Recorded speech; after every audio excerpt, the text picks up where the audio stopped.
Okay, welcome back to the Investigative Journal on this December 28th, 2016 day on our calendar. I'm your host, Greg Anthony. You're listening to FirstAmendmentRadio.com. You can listen to my show every evening, Monday through Friday, from 6 p.m. to 7 p.m.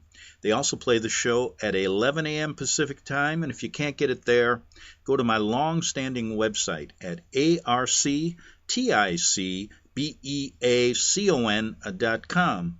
And you can get shows going back over a decade regarding what I call the Vatican-led New World Order, all its ramifications, all its tentacles spreading all over the world.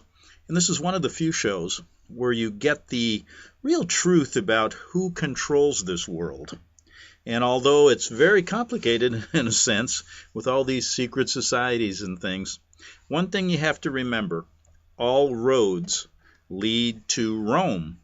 And really, the Vatican is nothing more than the Roman Empire, continuing on today, trying to take over the entire world. And I'm not exaggerating.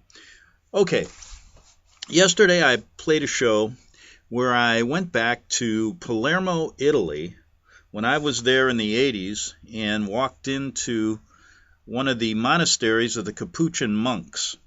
And we talked about this fascination they had with displaying dead bodies. And go back to that show, because really what this is Lucifer worship, satanic worshiping. And the Bible's very clear about not worshiping the dead. It's a living God. But they do just the opposite. And I remember when I talked to that old friar, that old Capuchin monk, that greeted me at the door when I was looking at all these skulls and all these bodies, couple hanging from the ceiling. I said, "Why do you guys do this?" And he said, "We honor the dead." That really tells it all. Now, yesterday, I gave you a glowing report from a couple of travelers who happened to walk into the Capuchin monastery. I think it was last year, and they gave me an update on what they saw, and it hasn't changed really much since the 80s. Now the question became, it states that even, I checked it on Wikipedia, now not to say this is true, but publicly they say the last body that was embalmed in their own crazy method, some say what they did is they opened the body, took out all the organs and filled it with hay, and some of the bodies there. But the question is, do they still do it today? Now, publicly they say no, but I have a feeling it still goes on because it goes on in the Vatican. It went on in the Vatican after 1920, and I'm going to go to the Vatican today on this, what I call my new tour guide show. And I said yesterday, wouldn't it be kind of interesting to start a tour company that really gave you all the, you go on these tours to Washington, to London, to Rome, and I never went on any, but I used to know a couple people that ran these tours, and all these people from America would come, and they'd give them all these glowing reports about, they take them to the Colosseum and all this stuff, and they never talk about the satanic element, the truth behind all of this stuff. And I thought it'd be great to start a company like that, but it's not easy to get financing when the Knights of Malta control the banking system and the Jesuits control the banking system. Oh, what can we do?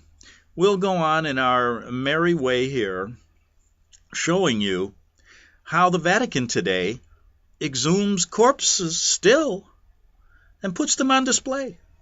We're going to go there later, but let me just give you a little bit of historic background, an historical background of these Capuchin monks. Because yesterday I kind of talked about it in these kind of macabre terms. But Palermo's Capuchin monastery, where I visited, outgrew its original cemetery in the 16th century. And the monks began to excavate crypts below it.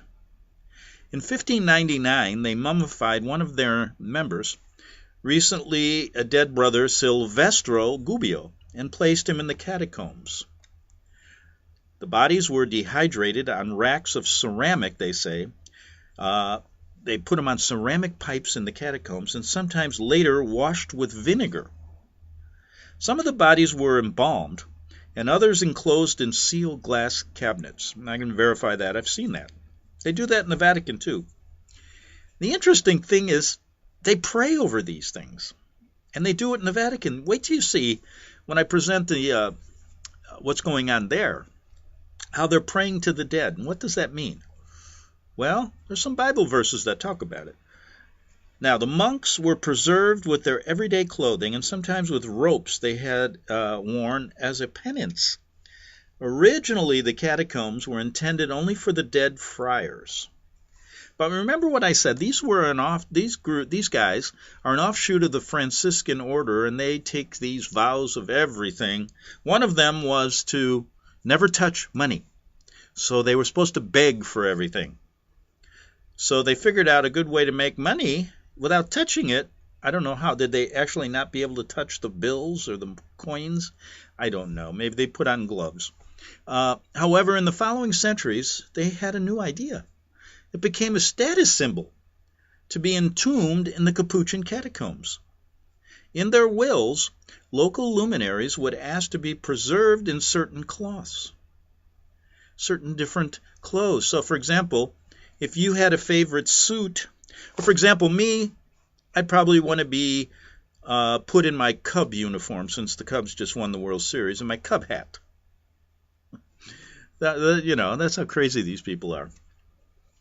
Now, priests started selling the privilege of being hung on a wall or put in a glass case.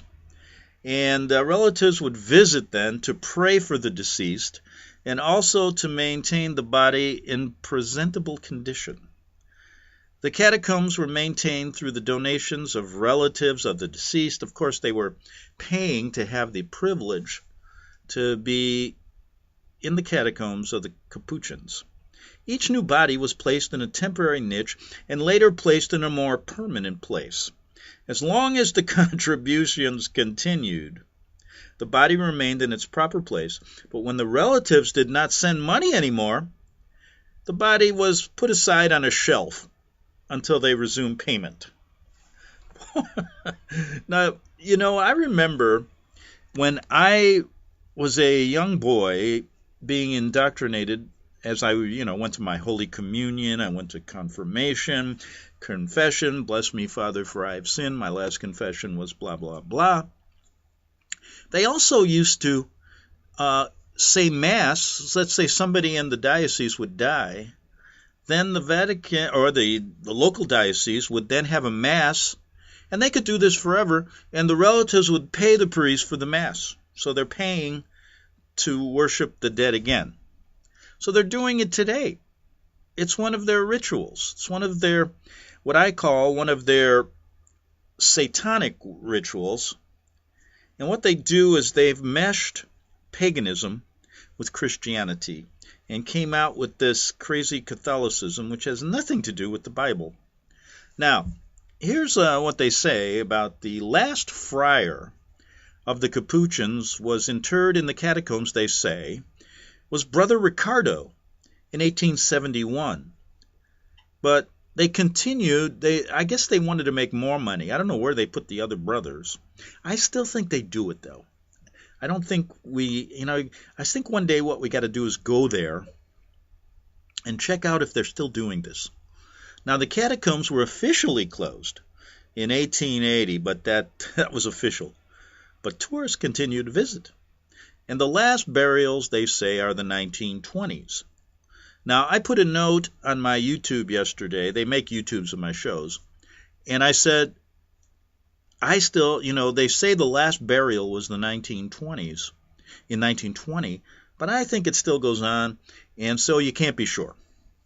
One of the very last, they say, to be interred, we talked about this yesterday, was Rosalia Lombardo, then nearly 2 years old, whose body is still remarkably intact, preserved with a procedure that was lost for decades. Okay, they didn't use the Hay procedure on her, but was recently rediscovered. The embalming procedure, performed by now all you undertakers out there, listen up, performed by Professor Alfredo Solaria, or salafia, consisted of a formula to kill bacteria, alcohol to dry the body, glycerin to keep her from over-drying, salaric, now how do you pronounce this? Salicylic acid to kill the fungus, and most important ingredient, zinc salts, zinc sulfate and zinc chloride, to give the body rigidity. Now, for all you Satanists out there, and I'm sure if you listen to my show just to get information from the other side, that's your method, I guess, to give the body rigidity. The formula is 1 part glycerin, 1 part, they're really into this here. 1 part saturated zinc sulfate, chloride, etc., etc. You can go read about how to do it. Now, the catacombs, they say, contain 8,000 corpses. I bet you there's more. Nobody's really counted, I think. And when I was there, it's hard. I mean, there's so many of them. There's a tourist attraction now. And 1,252 mummies, as stated by the last census, made in 2011. Why do they go? What do they go in there and count the dead?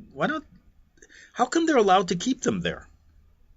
Still, see, the Vatican has a lot of power. The halls are divided into categories. We didn't get into this yesterday. Men, women, virgins, children, priests, monks, and professionals. Okay, now I guess you could be in 2 categories. What do you put half one? I'm a man and a professional. Okay, let's just say it's me. What, are they going to put half of me in the men, half of me in the professional? Or do I get a choice? Some bodies are better preserved than others. Some are set in poses. For example, 2 children are sitting together in a rocking chair. The coffins were accessible to the families of the deceased, so that on certain days the family could hold their hands and they could join their family in prayer. Well, there's a number of famous people in there. I'm looking at a list here they give, and I don't know any of them. And so they were like surgeons, sculptors. One of the high civil judges of the Supreme Court of Palermo was there, and many others, I imagine. Sicilian painter was in there, Giuseppe Velasco.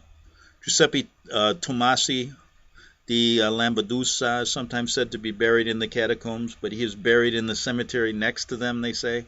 So, it's a bit confusing, but there's a lot of famous people there. Now, basically, they still make money off this thing. And the catacombs, like I said, are open to the public, but taking photographs is prohibited. Now, we learned yesterday that people can pay to take pictures. So they're still making money off this. Amazing. Now, they've done a number of shows, but they really don't get into the real aspect of why they're doing this. The Luciferian aspect, the pagan aspect, the worshiping of the dead, which is, prohibited by the Bible. But they don't care about that because the Vatican really has set up their own rules. That's why they want to rule the world. They've created a religion that's a hybrid of Christianity and paganism. They worship Lucifer, say it's God. The Pope says he's Christ, but he really thinks he's Lucifer. When he looks in the mirror, I wonder what he sees. But anyway, isn't this quite interesting? So people ask me, well, is this just, some crazy order that's outside of the Vatican control that's doing this? If you go to the Vatican, and we're going to go there and look at what they do there and how they worship the dead, you're going to see they do the exact same thing in the Vatican that they do in the Capuchin monastery. And we're going to take a little trip there in a second. But let me tell you something. The reason I'm doing this is to really show people that, okay, everybody was consumed with Pizzagate. And maybe I'll play something on that. I've stayed away from Pizzagate. Now, that was this, the WikiLeaks through Julian Assange came out with these. John Podesta, the chairman of Hillary Clinton's campaign with all these emails that pointed to this pedophile ring going on at Comet Ping Pong in Washington, D.C. Another pedophile ring, right? And there were some gruesome pictures and all of this stuff. And what I'm trying to show you is that they were allowing this to get out because they're really shoving it in everybody's faces now, that this is a satanic world and you better get with it. Or, we'll take care of you. We'll marginalize you. We will get rid of Christianity. That's what they're doing right now. They want to wipe Western civilization off the map, create a one world order and a one world religion which worships Lucifer. And this is what's all behind it. And worshiping of the dead is one of their sick ideas. And so Pizzagate gets out. They allow it to get out. And guess why they did that?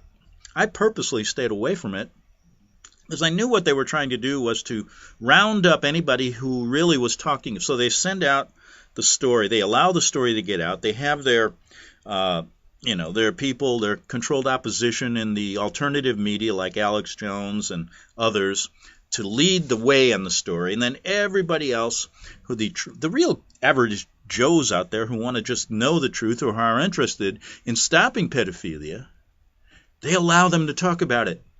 And then they come back and say, this is fake news. All of these sites should be shut down, and we need to control the internet and stop this kind of speech. The Pope then comes out and says, here's what you people who do this really are. He calls them, I always forget the word. It's basically you have a penchant to like to eat feces. And that's what you're all about. And you're leading people into this sickness. And you should never cover stories like this. You should never talk about anything about Pizzagate. So I said, okay, I won't talk about Pizzagate. I'll talk about the Capuchin monks. And I'll talk about your pedophilia in the Catholic Church. How's that? All of these pedophiles. And, yesterday I brought up a story that I did in 2009 that talked about demonology and how that's behind a lot of this. Satanism behind a lot of this pedophilia. And no better example than what we're talking about.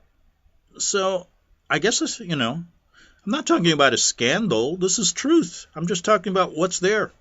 Let's go into the Vatican later and we'll see what's happening there. They like to dig up bones.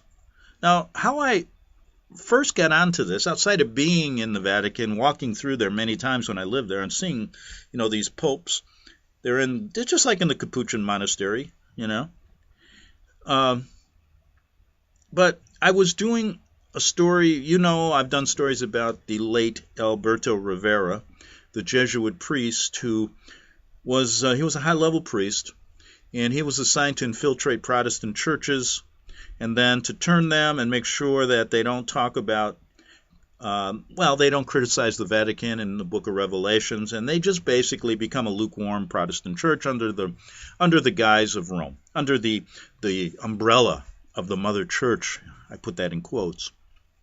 Now, they eventually killed Alberto, and I never got a chance to interview him, but I did have a chance to interview his wife, Nuri, who is still living in Florida and running a small church, Christian church. She basically stated her husband was poisoned finally. She said that after that, a number of Jesuits or people working for the Jesuits came to her and said, listen, if you sign this paper stating that Alberto was insane, we'll take care of you and your son in the tunes of millions of dollars for the rest of your life. She then told me she refused. She then said that they asked her where Alberto was buried. Now, he's buried in an undisclosed location for good reason. And I said, well, why? And she said, don't you know what they want to do? I said, well, what? She said, I never told them. No one knows where he's buried because they will go and dig him up and take his bones back to the Vatican and worship that. And I said, what? She says, yes, it's one of their sicknesses. necromancy, maybe it's called. We'll get into the definition of that. And this came, I did that story, 7, 8 years ago? So these people, after Pizzagate comes out, basically they want to shut down any kind of criticism. The Pope gets out and says, you should not talk about scandals because you basically you have this fetish of liking to eat crap. That's what he said. And he said, even if they're true, you shouldn't talk about them. You should just talk about the good things that we do. So basically they want to shut you down. They want to shut down any kind of speech that talks about this. Well, they had to shut down the Vatican then, because what are you doing with all these embalming and taking bones back and worshiping them and then calling yourself a Christian? It's ridiculous. But why doesn't anybody talk about this and relate it to what's really going on in these pedophile rings? Now, if there is a pedophile ring at the Comet Pizza place, it's only probably a way to get you distracted, and the big rings go on. And you can just go to some of my past shows when I interviewed Jim Rothstein, a New York police detective, years ago about these pedophile rings. And he recently was on a couple shows. I haven't talked to Jim in a while. And I probably should get his take once I find his phone number again. He's a mayor of a small town, I think in Minnesota somewhere, and I'm sure he'd love to come on my show. He spent many, many hours with me in the past. And we can get his take about this, but I can kind of tell you what he'd say. He'd say, look, they always throw somebody to the wolves while the big guys in Washington and in the Vatican get away with all this stuff. He took pedophilia, he took child abuse right to Cardinal Spellman's doorstep at St. Patrick's. And don't you think it goes on today? Of course it does. But this is what they worship. They're Luciferians. We talked yesterday about how they tell you that in Latin at their Easter services. Go to some of those number of little YouTubes on that and what they do when they canonize their saints. That's a real farce. You know, the last one I think was John Paul II. He was you know what he used to do? He was a cyanide salesman in Poland before he became a priest. I mean, these guys no bounds to take evil to the highest levels. That's why I love going over the title of Tupper Saucy's book, Rulers of Evil. And that's why he was basically put in prison for crimes he didn't commit using the IRS. And then I love to look at the Tony Alamo case. Here's a man that preaches the gospel. Here's people that I've talked to over 10 years who are really good Christians, who are doing great things. And guess what? The Vatican had accused Tony of what they do. They could never prove it in court. They had to use what was called the Mann Act. And they could never show he was a child abuser, but yet he's in jail for 175 years. They took away the children of the ministry. They kidnapped them. They used child services for that, when they never found any child abuse. And they still, all the courts rubber stamped it, even when they took it to the highest levels. And now they're in the process of trying to take all their property.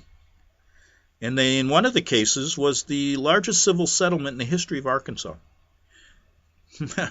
So I'm telling you, the real culprits are who I'm talking about. And we're going to try to get Tony out of prison. I'll mention that in the second half hour. We have to take a break. Back in 3 minutes on the Investigative Journal.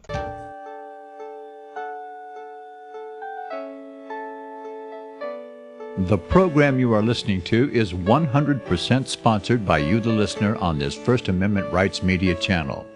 You will notice that there are few commercials on this radio network. There's a good reason for that. Corporate advertising dollars come with strings that limit program content. So without your help, these programs cannot continue on internet or our several affiliates. If you benefit by the educational law programs, we ask you to give. If you are admonished or nurtured by the Bible and ministry programs, we ask you to give. If some voice a cause that you are passionate about, we ask you to give. If you believe in any of these, we ask you to support them as you would a missionary on a continual basis, as if giving a tithe for missionary radio. These programs are not commercially viable and must be supported by those faithful to the cause of truth. Look for the button to sponsor your favorite programs at our listen and schedule pages on the internet. Then, when you subscribe, we will send you the last quarterly MP3 CD of that program immediately, and continue to do so with each new quarter. We will also give you unlimited archive access to all of our programs. We're asking you to give much less than a tithe, so that you may also send support directly to a particular program host, cause, and anywhere else the Spirit may lead you. Do all to the glory of our God and Creator, for His holy nation, the only kingdom that will last forever. Thank you for listening.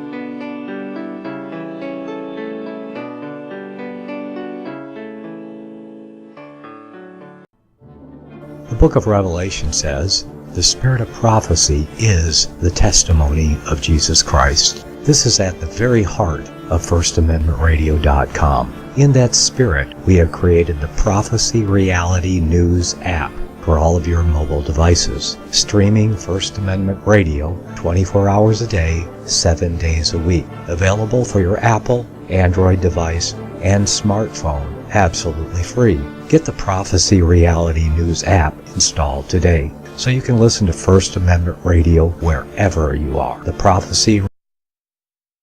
Since the beginning of time, kings have sought it, nations have fought for it. It has been traded, it has been borrowed, it has been purchased, it has been stolen. There's a reason for it. To secure the blessings of liberty to ourselves and to our posterity. Invest with the security of gold and silver. Call Discount Gold and Silver Trading at 1-800-375-4188 or visit discountgoldandsilvertrading.net. Listen to Financial Survival with your host Melody Cedarstrom right here on FirstAmendmentRadio.com at 4 p.m. Eastern or 1 p.m. Pacific Time. Visit discountgoldandsilvertrading.net or call Discount Gold and Silver Trading at 1-800-375-4188. Toll free 1-800-375-4188. Okay, we're back for the second half hour of the Investigative Journal on this December 28th, 2016 day on our calendar, talking about the Capuchin monks and this crazy practice of worshiping the dead.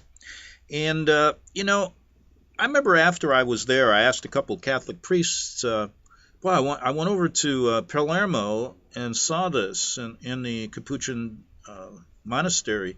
Do you guys still do that today? Oh, no, that's an old practice that stopped a long time ago.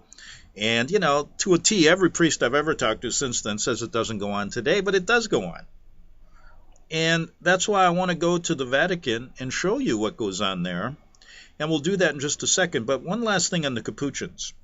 A couple of TV shows covered this story. They did a very shallow report. It was on Top to Toe, Ghost Hunting with Paul O'Grady and Friends. That was in 2008. Then the Learning Channel in 2000 did a rather shallow report on this. And I should update you on one thing. They've put up iron grills, like bars, in front of a lot of the corpses. And the reason was to prevent tourists from tampering and posing with the corpses. Isn't that interesting? Okay, one last thing. I have to give credit to two people, Jurgen and Mike. And they provided an update yesterday. And if you go to my show yesterday, you'll see the update they gave us on what's going on there. And I haven't been there since the 80s, so I want to thank them. And these two guys are kind of interesting. They've carved out a nice little job for themselves. Hopefully they can make a good buck at it. But Jurgen's from Germany and Mike's from USA, and they're born wanderers. We love learning, they say, about new cultures and have decided to see the world. Slowly. Wow. Always being tourists might get lame after a while, but we're always eternal newcomers, they say. We can live with that. So our plan, they say, is to move to an interesting new city once every 3 months. Okay, maybe I'll keep an eye on them and see what else they find out. Now, remember what I said regarding the Capuchin monastery? I used to go around and say, hey, does this go on today? Do they still dig up bones and worship them? And to the T, priests go, no, we don't do that anymore. That's an old custom. But it's not that's not true. It does go on. And remember I told you that I talked to Nuri Rivera, the wife of Alberto Rivera, who the Jesuits killed. Alberto was a Jesuit priest who spilled the beans about their infiltrating Protestant churches and other things. Also provided great information regarding how the Vatican created Islam from his inside information at the Vatican. So he had to go. So they finally killed him. And his wife said they were trying to bribe her afterwards, and one of the things they wanted to know was where he was buried so they could go dig up his bones and take him back to the Vatican to do their worshiping. So it goes on today. There's a perfect example. And I talked to the lady. She runs a small Christian ministry still in Florida. So anyway, they still do it today. Now, there's always a fancy word in the dictionary, like that one the Pope used when he called everybody who's covering stories like this people who like to eat crap. But for what they do, there's also for worshiping the dead, digging up bones, and doing all these crazy things, there's a word for it. And one of them it's called necromancy.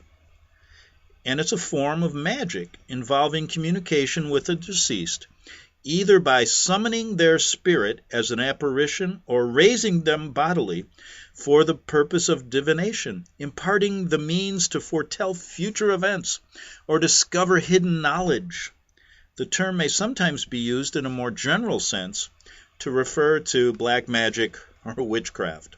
So we have witchcraft and black magic going on in the Vatican. I remember seeing all the corpses there and all that when I was there, and you can take a tour. I'm sure they have their little explanation for it, but really this is what they do. They exhume corpses from the grave sometimes, and it's a Catholic ritual with the dead. So let's look into this a bit, this ritual they have with the dead. And it goes not only to the Capuchin monastery, but in the Vatican itself. And what's going on there? How about exhume corpses from the graves? Do they do that in the Vatican? Well, the mummified Pope Pius IX was exhumed. Yes, Pope Pius IX was exhumed. And, to get me through this, I have pictures in front of me. You can go find them yourself. And they're showing a picture of Pope Pius IX. He's at the Vatican right now. And he looks a little, not pale, he looks a little bit old. He's still got his teeth. He's all dressed up. He's got the cross. He's got his uniform on and his hat. And I asked the question, what is the difference between the corpse of an Egyptian pagan pharaoh and the corpse of a pope? You ask yourself that question. What's the difference? Now, this was written in the 2000 edition of the magazine Time. Now, the body within, that of 19th century Pope Pius IX, was almost perfectly conserved, and admired the beautiful face of the pontiff smiling in the sleep of death. Although Pius's face is now masked, observations suggest that the old pope is still smiling. Oh, excuse me, I'm getting ill. Pius, known universally in Rome as Pio Nono, you got to read this guy's history too. It's fascinating. Died in 1878. We've done stories about this maniac before, and he was the guy who pushed the idea that the Pope is infallible, and that's a whole different story. So we'll get into that. I remember I did the number of shows on how crazy that ritual, that rule is in the Vatican. So let's move on. So we have Pope Pius IX, Pio Nono's there, and he is basically one of the people, the popes, they exhume from the grave. Now, you got to look at this. He was buried with his hat on, too, and they had to get him out. Now, here's the story behind that. Pope Pius, now we go to Pope Pius X. He was removed from his grave 30 years after his burial. On May? So they're doing this. You see, they said they stopped doing it in the 20s in the Capuchins. I don't think they did if the Vatican's doing it. Now we're up to, on May 19th, 1944, Pius X's coffin, now we had the 9th, now we got the 10th, was exhumed and was taken to the chapel of the Holy Crucifix in St. Peter's Basilica for a canon examination. Upon opening the coffin, the examiners found the body of Pius X remarkably well preserved. And according to Jerome de Gaulle, quote, all of the body of Pope Pius X was in excellent state of conservation. So he was in good shape. They buried and they got him now displayed at the Vatican. So we got 9th, Pope Pius IX, we got Pope Pius X. Now, guess what? You got to think about this. Ramesses II, the pharaoh who fought Moses. Now, Roman Catholicism, now he's basically being preserved as well.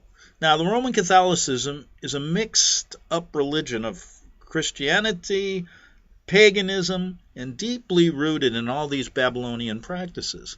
So when we say they are a pagan religion and they worship these gods of pagan religions and also Lucifer, that's not a scandal. We're proving it right here, and they show you every day if you walk in the Vatican. So we got this mixed-up Catholicism, and basically they're steeped in things like you got to look at the necromancy in the Vatican. Now, a little bit of a update. The Vatican is full. Now, I've saw many of the dead popes, and they're kept for display. A total of 91 popes are buried in the crypts in the grotto in St. Peter's Basilica in Rome.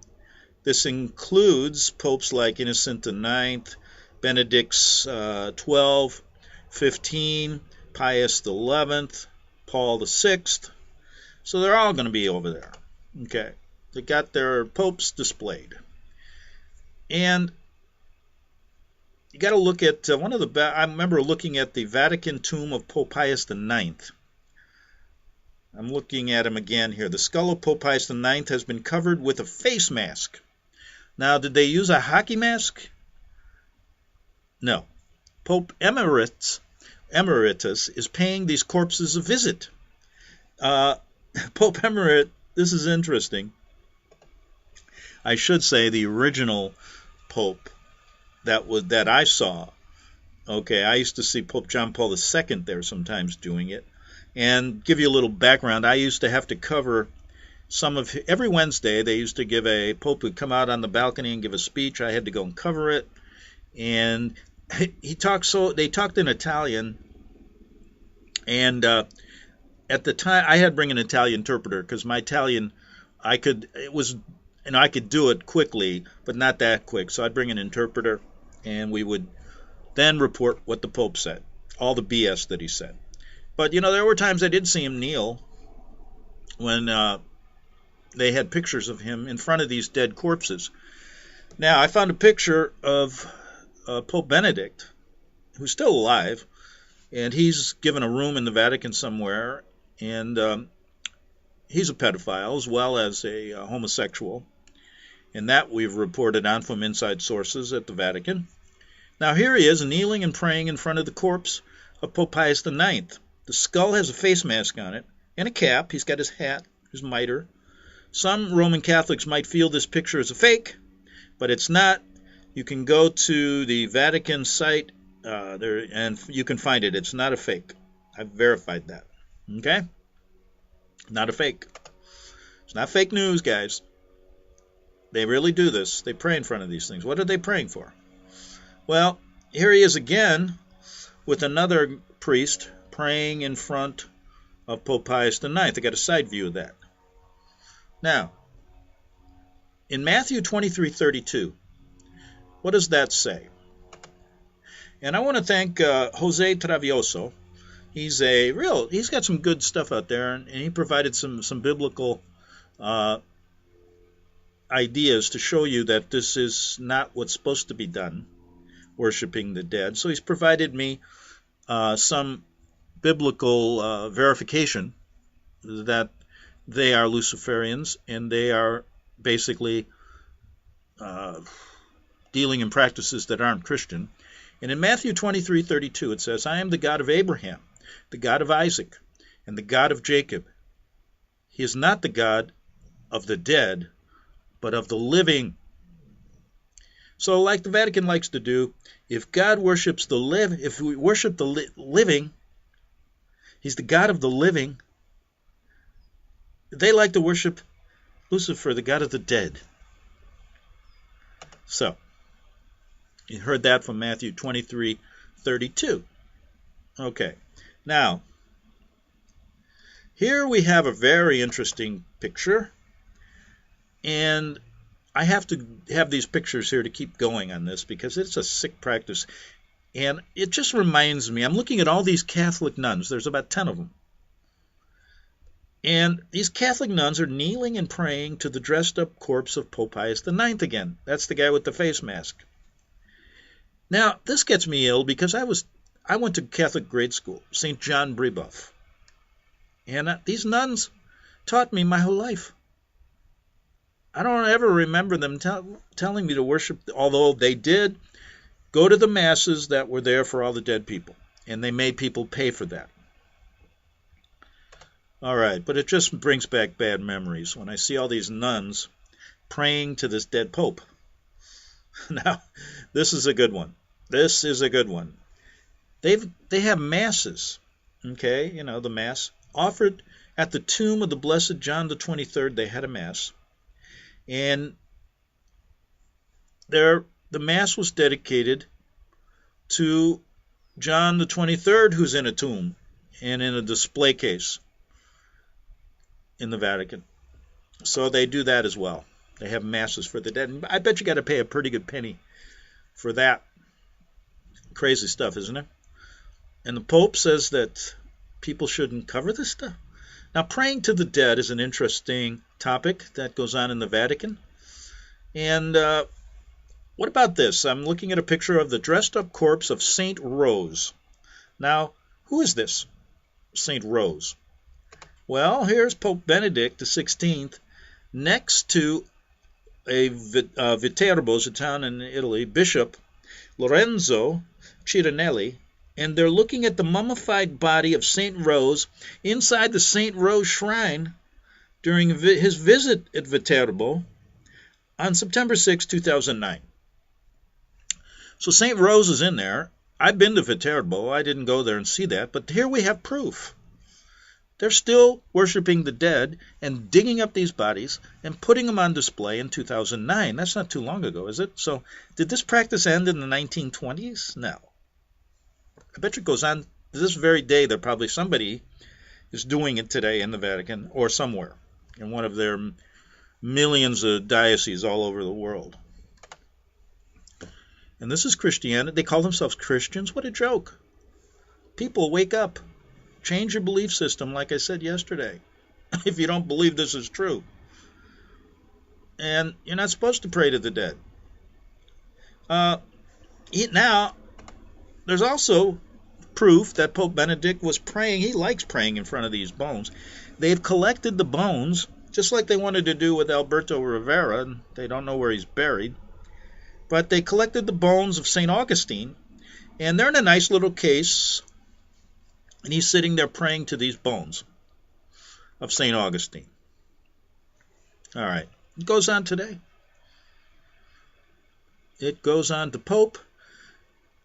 Prays another. Here he is again. And they got some great pictures of former Pope. He's still alive. Now they got two popes alive. I always wondered about that. Will they split God? They say they're Jesus Christ. Is he still Jesus Christ?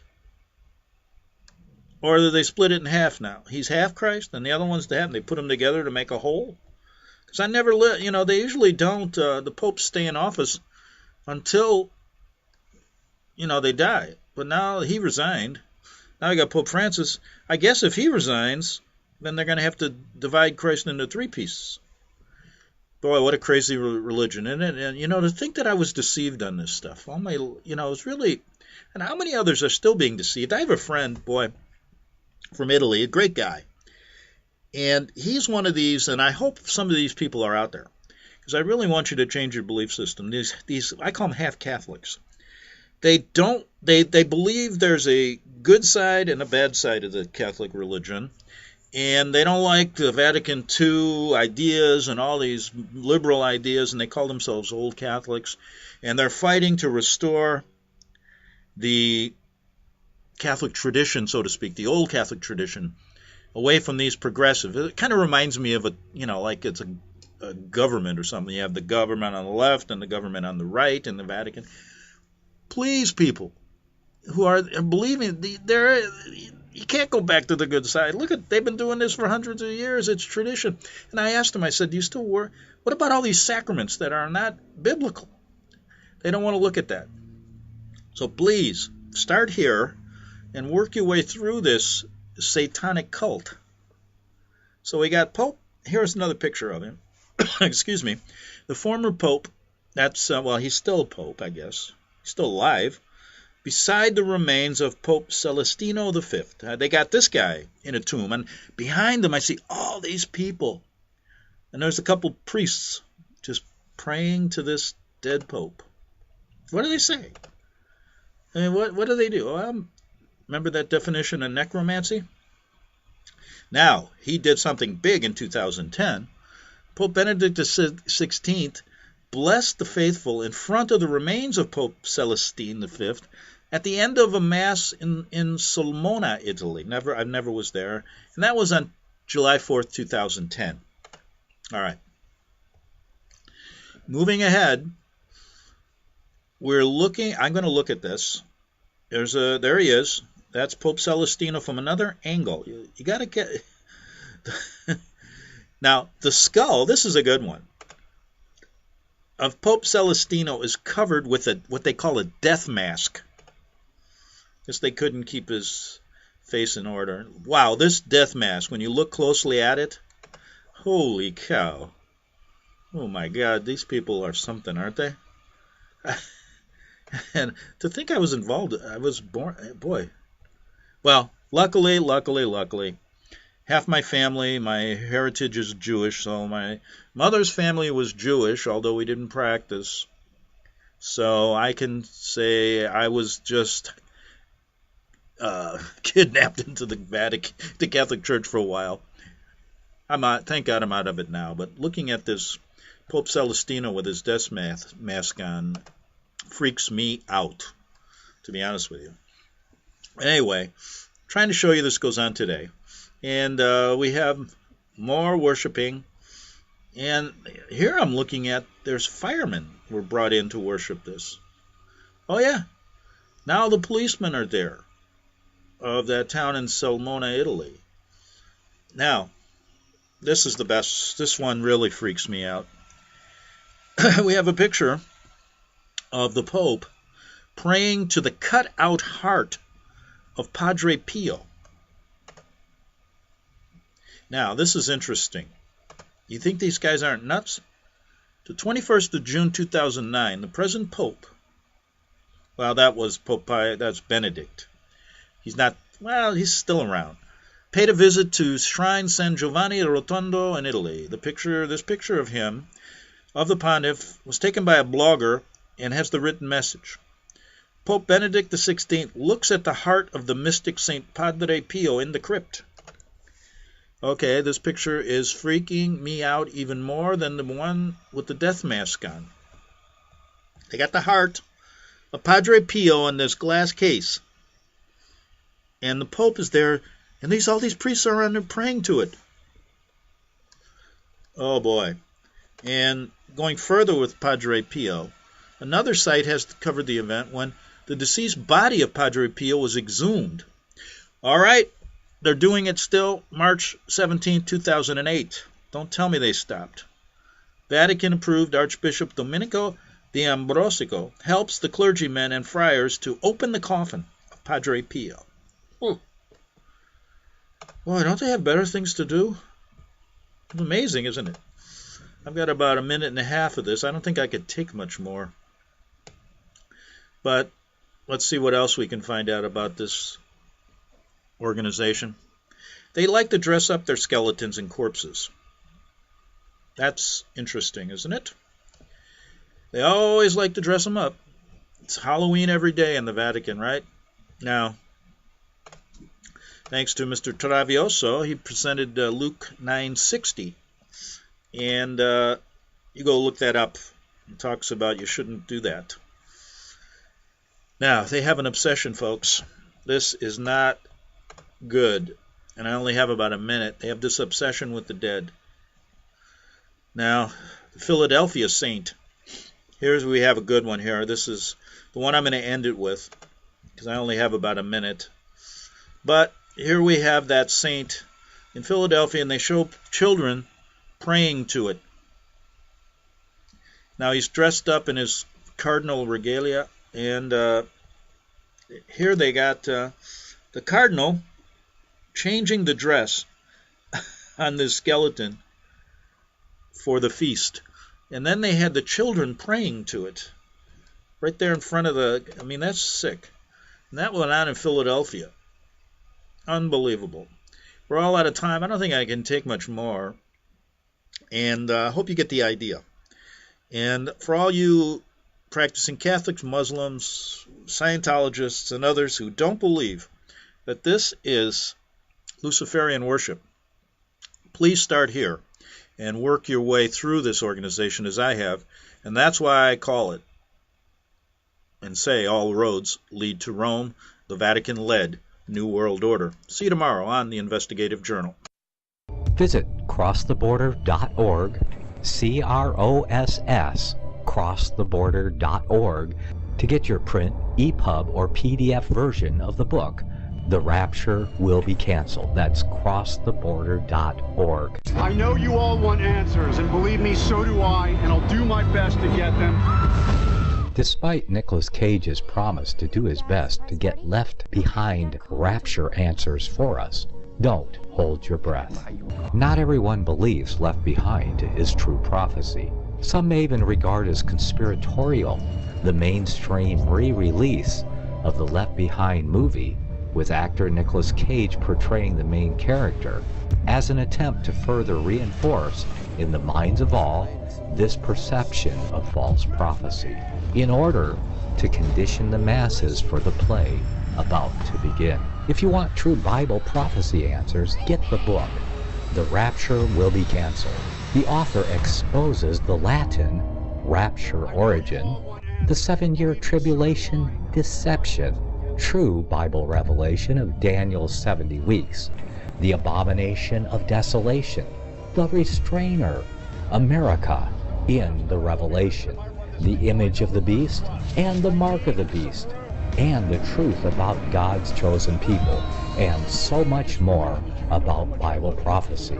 This book will shatter the Left Behind paradigm of future events. Get the book, The Rapture Will Be Canceled. Visit crosstheborder.org, C-R-O-S-S, crosstheborder.org, to get your print, EPUB, or PDF version of the book, The Rapture Will Be Canceled. That's crosstheborder.org.